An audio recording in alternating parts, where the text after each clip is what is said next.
Hi guys. One of the most important things I could ever tell anybody to do during the economic collapse is to always trust your gut instinct. Never just second guess yourself or decide, maybe my gut instincts are wrong. It's not wise to do. When you're in school taking a test, your teachers always told you to, if you didn't know the answer to that question, to just go ahead and choose the answer that stood out most to you in the first place. Never just change your answer after you've decided. Never second guess yourself.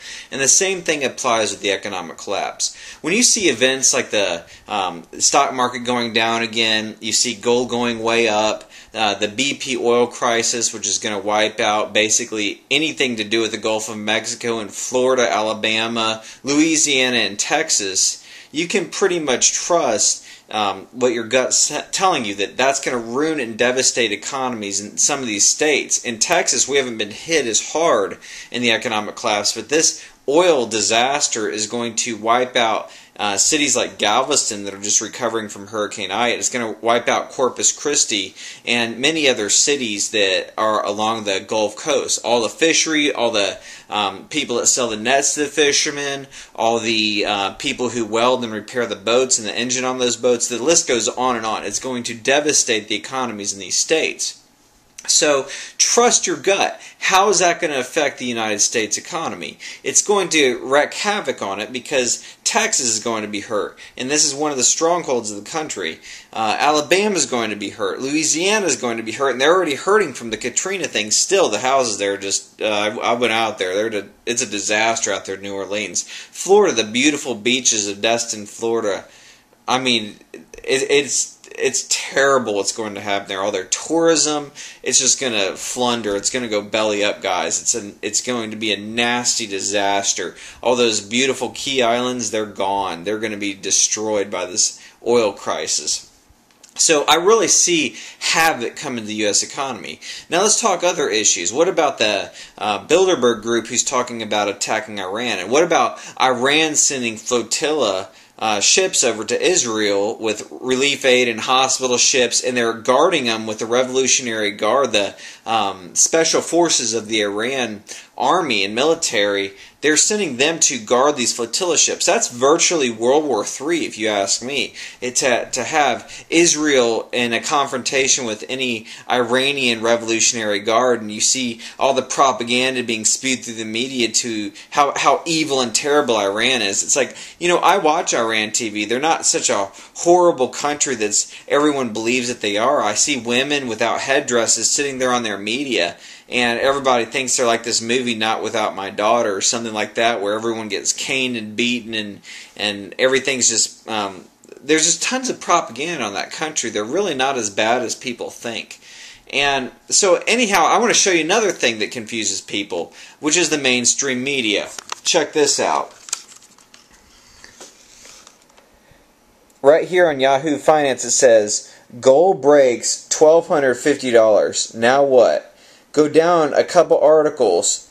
Jobs news, even worse than it appears. Next article down. Job openings rise to highest level in 16 months. So if the jobs news is even worse than it appears, and the job openings rise to highest level in 16 months, what are we supposed to believe? Are jobs good? Are jobs bad? Is the economy good? Is the economy bad? Well, frankly, I don't think that mainstream media knows what the hell is going on with the economy.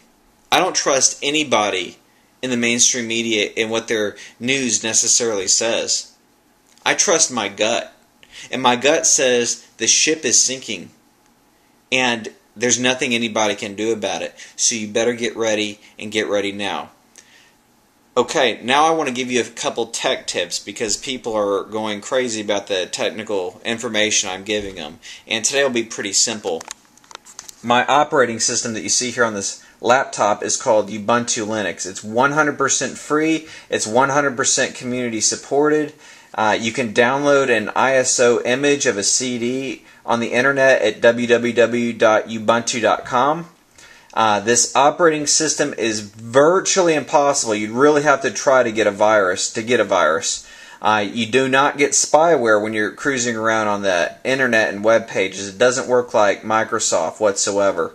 I think it's a very reliable and secure operating system. You've never heard about Linux getting a huge virus going through all the systems. It's because everything has to be compiled, and only the software coming off trusted repositories is what is updated on your computer. It's not like you just download from any old publisher who put out a piece of software. The repositories, if you just stick to the repositories, you're going to have safe, secure software. It has great features on it. You can surf the internet. As you can see, I'm using the Firefox browser. It looks just like the Firefox browser used in Windows. It has neat little features like this little weather thing without spyware. I'll show it to you here. And it just gives you daily forecasts, tells you what's going on the next several days, gives you a little radar map that downloads, and it's completely not like the little weather bug that downloads all kinds of spyware onto your computer. Another thing that you need to know technically is that the government takes out the internet root servers, which is basically the address name translation root servers. Like whenever you type in, let's say for instance, www.google.com, it actually goes over to a DNS server which checks with the internic root servers, and that basically translates the name of Google down into a format the computer can understand, which is an IP address. Now what you want to do, if the government takes down those internic root servers, which most of them are in America, virtually if you go to the internet it'll look like it's not working.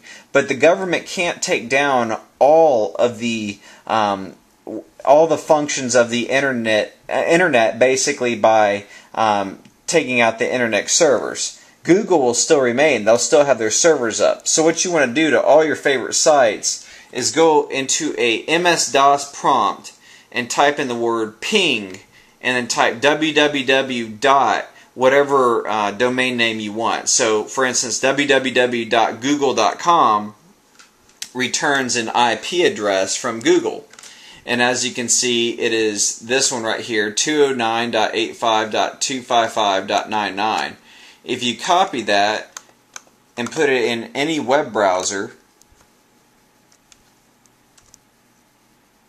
you get Google, and you do it without any type of address name translation. So if the for any reason, be it by hackers or by the government taking down the internic root servers, basically you can use a IP base to surf the internet and get to the websites that are important to you simply by using IP. But you have to go in and ping basically the URL. Once again, you ping the URL in a MS-DOS prompt or in a terminal prompt in Linux, and you can get the IP address for the website that you use, and you simply type it in.